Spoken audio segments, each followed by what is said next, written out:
বাংলাদেশ ভারত সীমান্তে হঠাৎ কি ঘটল? সিলেট সীমান্তে গুলি বিনিময়ের ঘটনায় নতুন করে উত্তেজনা তৈরি হয়েছে।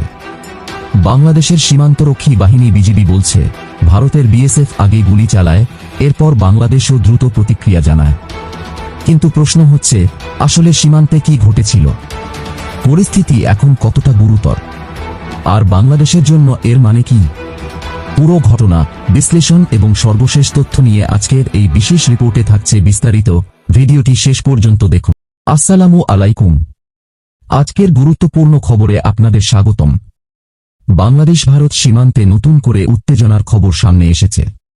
সিলেটের গোয়াইনঘাট উপজেলার সোনারহাট সীমান্ত এলাকায় ভারতের সীমান্তরক্ষী বাহিনী বিএসএফ এর গুলি ছোড়ার অভিযোগ উঠেছে, আর এর পরপরই বাংলাদেশের সীমান্তরক্ষী বাহিনী বিজিবি দ্রুত প্রতিক্রিয়া জানিয়েছে। বাংলাদেশের পক্ষের তথ্য অনুযায়ী বিজিবি পাল্টা জবাব দেয় এবং পরিস্থিতি দ্রুত নিয়ন্ত্রণে আনে। এখন পর্যন্ত কোনো হতাহতের খবর পাওয়া যায়নি। বাংলাদেশের দৃষ্টিকোণ থেকে বিষয়টি কেন গুরুত্বপূর্ণ? কারণ সীমান্ত শুধু একটি লাইন নয়, এটা দেশের সার্বভৌমত্ব, নিরাপত্তা এবং সীমান্তে বসবাসকারী মানুষের জীবনের সঙ্গে জড়িত। বিজিবি জানিয়েছে, ঘটনাটি ঘটার পর সীমান্ত এলাকায় টহল ও নজরদারি আরও বাড়ানো হয়েছে এবং যেকোনো উস্কানিমূলক পরিস্থিতি মোকাবিলায় তারা সর্বোচ্চ সতর্ক অবস্থানে রয়েছে। বাংলাদেশের বক্তব্য অনুযায়ী সোনারহাট সীমান্ত এলাকায় বিএসএফ আগে গুলি চালায়, এরপর বিজিবি সঙ্গে সঙ্গে প্রতিক্রিয়া জানায়। বিজিবি এর ভাষ্য হচ্ছে, তারা সীমান্ত নিরাপত্তা ও জাতীয় সার্বভৌমত্ব রক্ষার দায়িত্ব পালন করেছে এবং দ্রুত পরিস্থিতি নিয়ন্ত্রণে এনেছে। এখন প্রশ্ন হচ্ছে, বাংলাদেশ কেন এই ঘটনায় কড়া অবস্থান দেখাতে চাইতে পারে?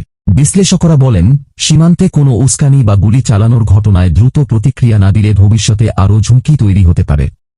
তাই সীমান্তরক্ষী বাহিনী সাধারণত বার্তা দিতে চায় যে দেশের সীমান্ত নিরাপত্তার বিষয়ে তারা সতর্ক প্রস্তুত। তবে একই সঙ্গে বড় ধরনের উত্তেজনা এড়ানো গুরুত্বপূর্ণ। বাংলাদেশ ভারত সীমান্ত দীর্ঘদিন ধরেই নানা কারণে সংবেদনশীল। অতীতে সীমান্তে গুলি, অনুপ্রবেশ, চোরাচালান বা ভুল বোঝাবুঝি নিয়ে উত্তেজনার ঘটনা ঘটেছে। কিন্তু বেশিরভাগ ক্ষেত্রেই পরে দুই দেশের সীমান্ত বাহিনীর মধ্যে যোগাযোগ বা বৈঠকের মাধ্যমে পরিস্থিতি শান্ত করা হয়েছে। বাংলাদেশের পক্ষ থেকে আরেকটি বিষয়ে জোর দিয়ে বলা হয়েছে, সীমান্ত এলাকার সাধারণ মানুষ যেন অপ্রয়োজনীয়ভাবে সীমান্তের কাছাকাছি না যায় এবং অবৈধভাবে সীমান্ত পারাপার বা ঝুঁকিপূর্ণ কাজ থেকে বিরত থাকে। বিজিবি স্থানীয় জনপ্রতিনিধি ও বাসিন্দাদের সতর্ক করেছে। অনেকেই জানতে চাইছেন, এটা কি বড় সংঘাতের ইঙ্গিত? বর্তমান তথ্য অনুযায়ী এমন কিছু বলার সুযোগ নেই। কারণ এখন পর্যন্ত খবর বলছে পরিস্থিতি নিয়ন্ত্রণে আছে এবং কোনো হতাহতের তথ্য পাওয়া যায়নি। তবে সীমান্তে উত্তেজনার যেকোনো ঘটনা গুরুত্বের সঙ্গে দেখা হয়, কারণ ছোট ঘটনা বড় কূটনৈতিক আলোচনার বিষয় হয়ে উঠতে পারে। বাংলাদেশের দৃষ্টিকোণ থেকে বড় বার্তাটি হল, দেশের সীমান্তে কোনো ঘটনা ঘটলে বিজিবি সক্রিয়ভাবে প্রতিক্রিয়া দিচ্ছে এবং সীমান্ত নিরাপত্তা জোরদার করছে। একই সঙ্গে সীমান্তে শান্তি বজায় রাখা এবং উত্তেজনা না বাড়ানো গুরুত্বপূর্ণ দায়িত্ব হিসেবে দেখা হচ্ছে। সবশেষে বলা যায়, সিলেট সীমান্তের এই ঘটনা নতুন উদ্বেগ তৈরি করলেও বর্তমান তথ্য অনুযায়ী পরিস্থিতি শান্ত ও নিয়ন্ত্রণে রয়েছে। ভবিষ্যতে দুই দেশের আনুষ্ঠানিক বক্তব্য বা নতুন তথ্য এলে চিত্র আরও পরিষ্কার হবে। আপাতত সীমান্তে নজরদারি বাড়ানো হয়েছে এবং সবাইকে সতর্ক থাকতে বলা হয়েছে। আজকের আপডেট এই পর্যন্ত। নতুন খবর পেলে সবার আগে জানাতে আমরা আবারও হাজির হব। আল্লাহ হাফেজ।